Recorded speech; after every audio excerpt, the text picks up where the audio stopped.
कांग्रेस की मजबूती जमीन पर नजर आने लग गई है। यह मैं आपको पूरा पूरा विश्वास दिला सकता हूं।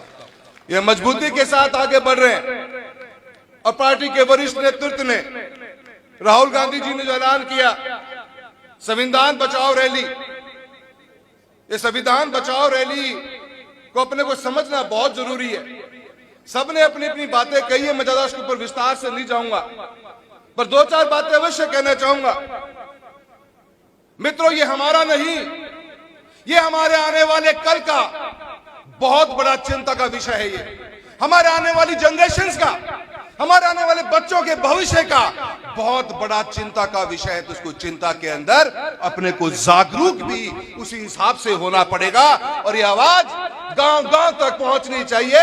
इस मंशे के साथ में रैली निकाली गई है। समझना पड़ेगा इस देश के अंदर सबसे बड़ी कोई चुनौती आज की तारीख में है, वो चुनौती मीडिया की है, वो चुनौती खबर की है। एक गांव में बैठा हुआ एक आम आदमी जिसके घर में टीवी मोबाइल सब आ गया है, वो घंटों घंटों मोबाइल पे टीवी पे रहता है, समाचार ही उस तक नहीं पहुंच पाता। वो एक न्यूज, वो न्यूज नहीं, कंटेंट रीडर्स बैठे हुए हैं, वो हम खबरें, उनकी बनाई हुई खबरें हम सुनते हैं जो हमें वो सुनाना चाहते हैं।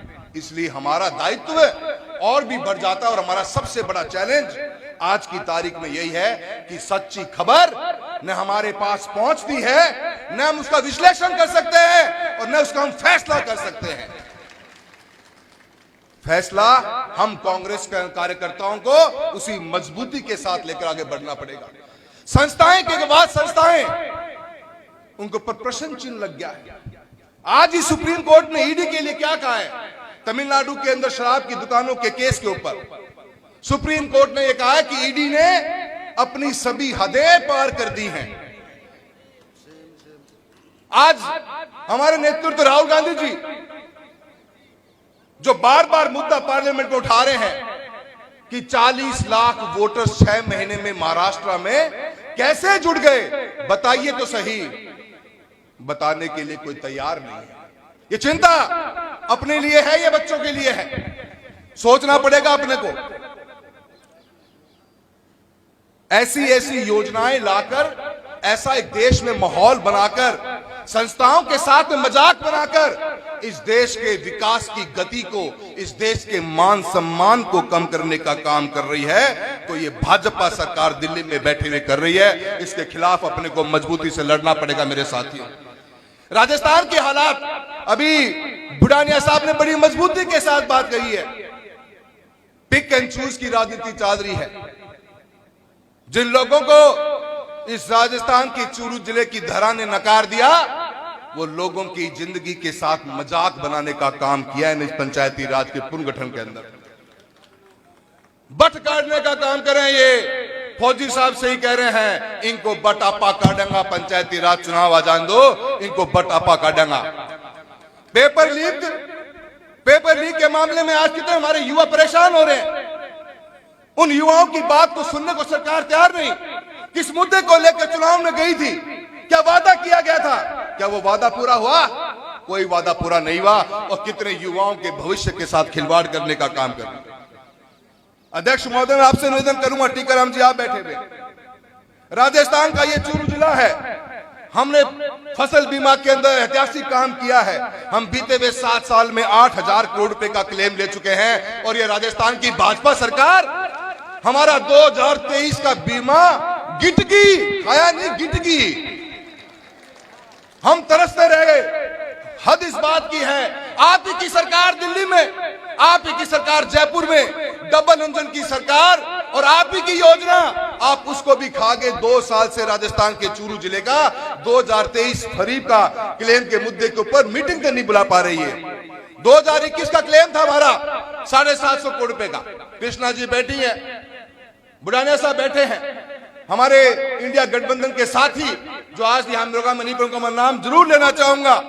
सबने लड़ाई लड़ी और 2021 का क्लेम जिसके अंदर कुछ कमियां रह गई थी, अशोक गहलोत की सरकार ने उन कमियों को खत्म करके दोबारा स्टैक की मीटिंग बुलाई और यह फैसला लिया गया कि चूरू जिले का क्लेम सैटेलाइट के आधार पर नहीं, क्रॉप कटिंग के आधार पर दिया जाएगा।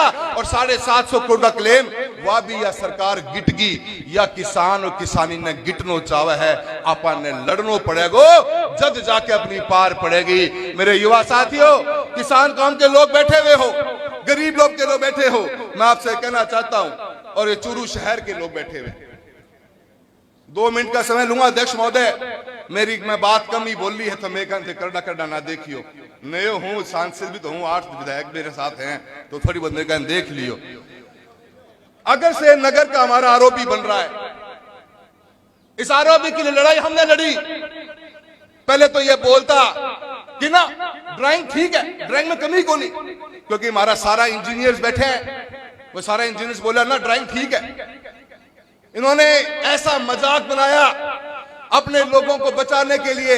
कभी सुना आपने कि 4 लेन का एक आरओबी सैंक्शन हो जाए, टेंडर उठ जाए, और उसके बाद आप ड्राइंग चेंज करके इसको 2 लेन बना दो अपने 11 आदमियों को बचाने के लिए?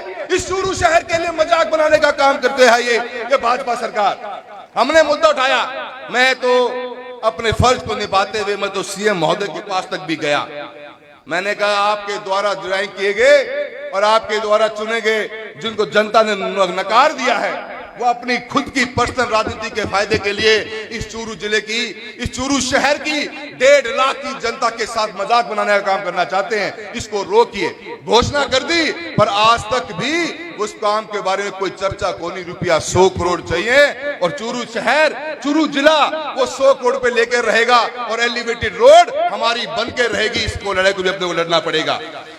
मित्रों, मैं आप सभी का बहुत बहुत धन्यवाद देता हूं। आप इतनी बड़ी मात्रा में और पूरे जिले से आए हैं सब लोग, सब ने आपके एक आह्वान पे, अध्यक्ष महोदय रफीक भाई साहब, आपने दोनों ने एक बार आह्वान किया और सब लोग इस जिले के अलग अलग कोनों से चलकर इस मीटिंग को कामयाब करने के लिए आए हैं। अंधेरों बहुत हो रहे हैं, पर यह लड़ाई लंबी है, अपनी को नहीं, अपने आने वाले बच्चों के भविष्य की है, अपने को लड़नी पड़ेगी। सभी का बहुत बहुत धन्यवाद। जय हिंद, जय भारत।